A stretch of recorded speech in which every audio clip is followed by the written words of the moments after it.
Daily taste the daily. సొంత party ఎమ్మెల్యేలపై CM Chandrababu మళ్లీ serious అయ్యారా? పార్టీలో కొందరు ఎమ్మెల్యేలపై తీవ్ర అసంతృప్తి వ్యక్తం చేశారా?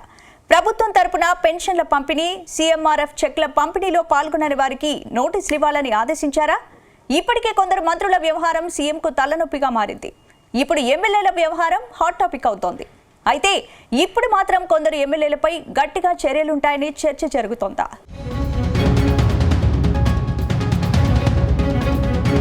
తెలుగుదేశం పార్టీలో 48 మంది టీడీపీ ఎమ్మెల్యేలపై సీఎం చంద్రబాబు సీరియస్ అయినట్టు తెలుస్తుంది.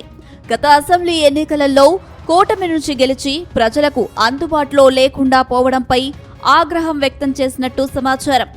అంతేకాకుండా వారికి నోటీసులు జారీ చేయాలని పార్టీ కేంద్ర కార్యాలయ వర్గాలను ఆదేశించినట్టు తెలుస్తుంది. వాస్తవానికి సీఎం చంద్రబాబు ఎమ్మెల్యేలపై ఈ స్థాయిలో సీరియస్ అయిన సందర్భాలు చాలా తక్కువ. కానీ ఇప్పుడు మాత్రం నోటీసుల వరకు వెళ్లడానికి అనేక కారణాలు ఉన్నాయని ప్రచారం సాగుతుంది. గతంలో వైసీపీ అధినేత ప్రచారం చేసుకోలేకే ఓడిపోయారని చర్చ ఉంది.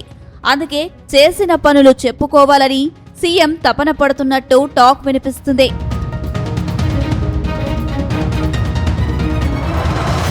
కొద్ది రోజులుగా అధికార పార్టీ ఎమ్మెల్యేలకు సీఎం చంద్రబాబు ఓ విషయాన్ని పదే పదే గుర్తు చేస్తున్నారు.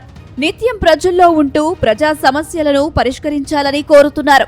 ప్రజా దర్బార్ పేరిట కార్యక్రమాలు నిర్వహించాలని చెబుతున్నారు. కానీ సీఎం ఆదేశాలను కొందరు ఎమ్మెల్యేలు పట్టించుకోకపోవడంతో సీరియస్ అయినట్టు తెలుస్తుంది. ఇక పెన్షన్ల పంపిణీ, సీఎంఆర్ఎఫ్ చెక్కుల పంపిణీ కార్యక్రమాలలో పాల్గొనని 48 మంది ఎమ్మెల్యేలను గుర్తించి వారికి నోటీసులు ఇచ్చినట్టు తెలుస్తుంది. ఈ నిర్లక్ష్యాన్ని సీఎం చంద్రబాబు చాలా సీరియస్ గా తీసుకున్నారని తెలుస్తుంది.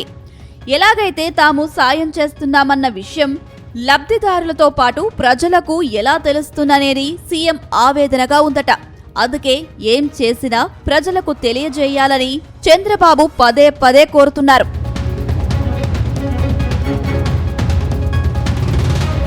ప్రస్తుతం కూటమి సర్కార్కు దాదాపు 164 మంది ఎమ్మెల్యేలు ఉన్నారు. వీరిలో చాలా మంది ఎమ్మెల్యేలు ప్రజలతో కలిసిపోతున్నారు.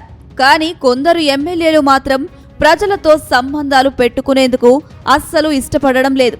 అంతేకాకుండా తమ నియోజకవర్గంలోని ప్రజలకు వచ్చిన చీఫ్ మినిస్టర్ రిలీఫ్ ఫండ్ చెక్కులను కూడా పంపిణీ చేయడం లేదు. ఆ చెక్కుల గడువు తీరిపోయే వరకు వారి వద్దనే ఉంటున్నాయి. తర్వాత చెక్కులు వెనక్కి వస్తున్నట్టు సమాచారం. అలాగే చంద్రబాబు ప్రతి నెల 1వ తేదీన పెన్షన్లు పంపిణీ చేసే కార్యక్రమంలో పాల్గొంటారు. నియోజకవర్గాల్లో ఎమ్మెల్యేలు పాల్గొనాలని చెబుతూ ఉంటారు, కానీ పాల్గొనడం లేదు. దాంతో సీఎం వారిపై తీవ్ర అసంతృప్తితో ఉన్నట్టు తెలుస్తుంది.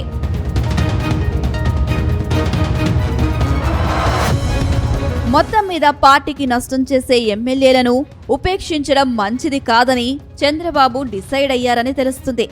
వీరందరి పేర్లు రికార్డులోకి ఎక్కించి నోటీసులు జారీ చేస్తున్నారు.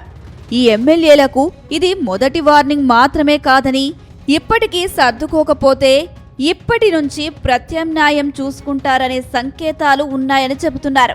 చంద్రబాబు కూడా ఈ ఎమ్మెల్యేల పట్ల ఏ మాత్రం కనికరం చూపకుండా కఠినంగా ఉండాలని క్యాడర్ సైతం కోరుతున్నట్టు తెలుస్తుంది. చూడాలి మరి పార్టీ అధినేత మాట వినని ఎమ్మెల్యేలపై ఎలాంటి చర్యలు తీసుకుంటారో.